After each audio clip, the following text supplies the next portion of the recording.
now. Very good. We are ready. Well, hello. Hey, Blade, how you doing? Hey, Jon Anderson. So very nice to hear from you. Cool. Hey, what town are you in now? Are you in the United States or are you across the water? No, I'm in Los Angeles. I actually live about 3 hours north of Los Angeles. Okay, what town is that? It's sort of near San Luis Obispo.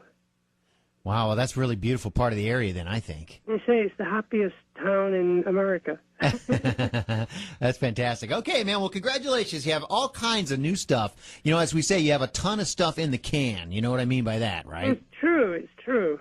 It's been, I think, 10 years since I released any music, and I started working with people around the world via the internet for this album. The idea was like, I put an advert on my website saying, musicians wanted. And I got a couple of hundred people sent me 1 minute of their music. So I picked out a couple of dozen really good people, got back in touch with them and just said, send me some music, let's work. So you had them send MP3s? Exactly, yeah. Just generally the music would come and it's sort of really good music without a song or a lyric or anything. So I just sit back and listen and start singing and write lyrics and then write the song and then send it back to them and say, hey, guess what? This is what we've come up with today. And you finish up by doing, you may start doing 2 or 3 songs a week. After a year, you've got a lot of songs. Mm-hmm. And you start working on them and deciding, well, maybe there's an album here. And I finished up with 3 albums worth of songs. So I'm going to put one album out every 6 months or something like that. How about that? And so you find that, wow, I don't know if I've ever known anyone's ever done that before. And so you could just listen to a 1 minute MP3 possibly, and then you know who it is? Actually, you know probably within 20 seconds whether the music sounds good, it feels good, and the chords are really hitting the spot. And you know that the guy's got something, and you just get back in touch with them. So did you know any of the guys at all? None of them? No, not at all. It's kind of funny because... you know, the first song on the album is called New World, and the music was this guy called Jamie Dunlap who writes music for South Park. and he just happened to be a fan. He heard about my call on my internet, on my website. So I think the deal was, you know, if people are going to reply to me, they know who I am, they know the kind of music I like, and they're fans of what I've done. So it's like a plus for everybody you work with. They want to work with you. They're excited to work with you, and they're thankful. And I'm thankful as well, you see. I do see that. I think that's a fantastic idea. Yeah. Well, okay, so it's Jon Anderson, Survival and Other Stories, and it's very nice sounding. I heard that, and so I guess you're happy with it. And I'm just wondering if you're going to go out this year. Are you going out this year or 2012? Well, I actually do a one-man show at the moment, which is just me and a guitar and a dulcimer, and I actually play a song on ukulele. I play the piano, and I sing all the great Yes songs and John and Vangelis songs, and a lot of new songs. I sing a couple of songs from the new album, and that's what I do at the moment. As for next year, who knows?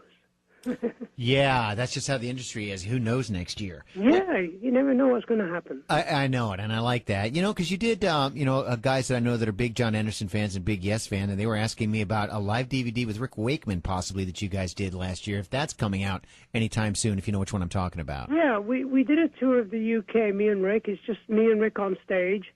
We just did a recording. We didn't do a video because it's just me and Rick. There's not much happening. Right, not much happening there, exactly. A lot of fun, a lot of jokes, and a lot of songs, of course. So we're going to release the live album probably around August because we're going to do an East Coast tour. In fact, I'm sorry we're not even coming to Raleigh. We should do. We're going to be in Washington. Is that far from Raleigh? No, 3 hours. Oh, that's not too bad. Uh-huh. We're playing there, New York, Boston, Chicago, middle of October to the middle of November, and we'll be doing our show, and it's a fun show, believe me. We, animation tour, Jon Anderson. Wow. Wow, it's right. I mean, that was 1980 possibly? Wow, that's amazing you remember that. Yeah, well, that was here. Whew. It was really something. Yeah, I'll never forget it. Drove all the way up from one town and saw that. I know. It's amazing you remember that. Yeah, it was one of those tours that I picked up a band of musicians in L.A., and just got in a bus and toured around America. It was such a trip. I wonder if that wasn't the last time you were in Raleigh. It may very well have been. I don't know. Gosh, I hope not. What a trip that was. You just pick up a bunch of random guys. I think that's great. Yeah, it's like, I've been in, you're in Yes for 10 years at that time, and I didn't want to join another band, but I just thought I'll get a bunch of musicians and do something totally different, and that's what we did. It was kind of cool. I think that's fantastic.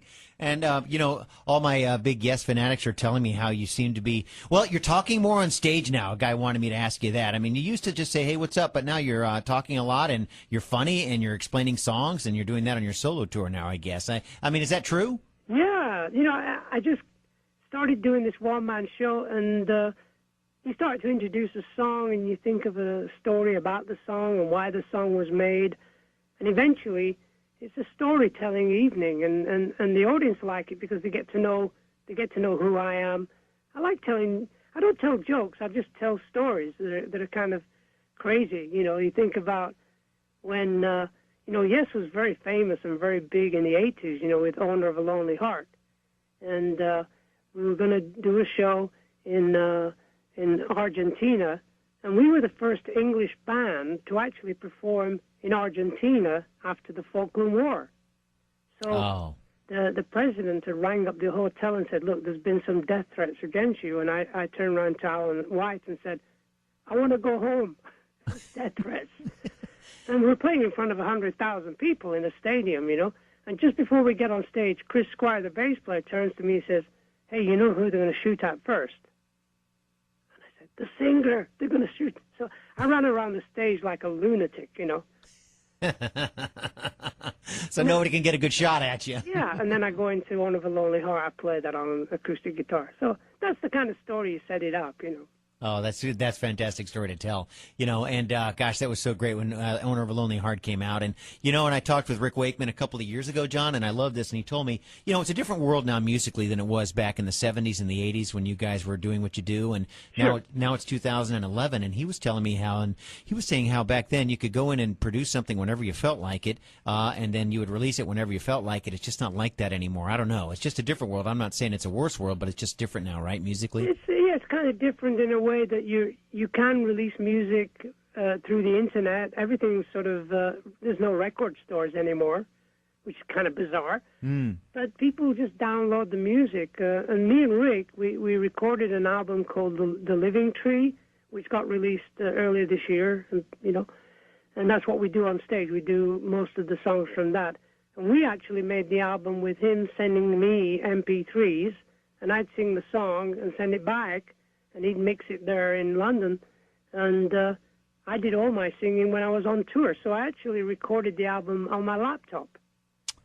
I will be damned. It's kind of cool. You don't have to get organized 9 guys in one recording studio now. That's the best thing about it, isn't it? Well, the next step really is a sophisticated Skype, where you can actually look and see and talk to people, have 3 or 4 people on your screen. You can have a guy in Brazil, a guy in London, a guy in New York, or a guy around the corner, and we'll be seeing each other on the screen. It's not ready yet, but you'll be able to say 1, 2, 3, 4, let's start playing, and everybody will be in time. And it's as though you're in the same room, basically. So we're going to be working in the sort of world studio very soon, and that, in a sense, is bringing the world closer, so that this sort of oneness of being on this planet is all coming together through the internet. It's kind of amazing times. It's a very small world now, isn't it? Gosh, yeah. And I think the music will really become more adventurous.